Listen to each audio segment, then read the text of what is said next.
adik-adik semua, berjumpa lagi dengan saya Nursela. Di sini kakak akan menjelaskan materi mengenai teori geosentris. Jangan lupa simak videonya baik-baik ya. Pada kesempatan kali ini kita akan membahas mengenai pengertian, sejarah, tokoh pendukung, dan runtuhnya teori geosentris. Apa itu teori geosentris? Teori geosentris adalah teori yang beranggapan bahwa pusat alam semesta adalah bumi. Geosentris sendiri berasal dari bahasa Latin yaitu geo yang berarti bumi dan center yang berarti pusat.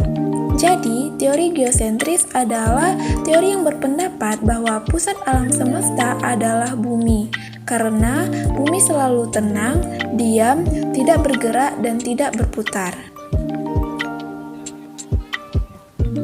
Lalu, bagaimana sejarah teori geosentris? Teori geosentris pertama kali dikemukakan oleh seorang ilmuwan yaitu Aristoteles. Ia berpendapat bahwa matahari mengelilingi bumi dikarenakan benda-benda langit terbentuk dari unsur yang halus, yaitu ether. Ether sendiri adalah suatu bahan atau materi yang memenuhi ruang alam semesta di luar bulatan bumi menurut sains kuno. Ether sangat berbeda dari api, udara, air, dan tanah. Ether tidak seperti udara yang bersuhu panas dan lembab, tidak seperti api yang bersuhu panas dan kering, tidak seperti air yang bersuhu dingin dan lembab, serta tidak seperti tanah yang bersuhu dingin dan kering. Hal tersebut mengakibatkan benda langit mengelilingi bumi dengan kecepatan dan jarak yang sesuai atau seimbang karena jika benda langit terlalu jauh dengan bumi, maka makhluk hidup yang ada di bumi akan beku dan begitu pula sebaliknya. Lalu dari sudut pandang Islam sendiri, teori ini didukung dengan dalil pada Quran Surah Yasin ayat 38, yang mana dan matahari berjalan di tempat peredarannya. Kemudian juga didukung oleh hadis riwayat Bukhari nomor 4802 yang mana dari Abu Dzar radhiyallahu anhu, Rasulullah SAW bersabda, "Tahukah kalian kemanakah matahari itu pergi?" Para sahabat berkata, "Allah dan Rasulnya lebih mengetahui." Beliau bersabda, "Sesungguhnya matahari itu berjalan sehingga sampai ke tempat peredarannya di bawah arsy. Lalu dia bersujud, dia tetap selalu seperti itu sehingga dikatakan kepada, 'Bangunlah kembali seperti semula, engkau datang.' Maka dia pun kembali terbit dari tempat terbitnya." Teori ini juga didukung oleh Quran Surah Fatir ayat 41, yang mana artinya Allah menahan langit dan bumi supaya tidak bergeser atau bergerak. Selanjutnya, tokoh pendukung teori geosentris.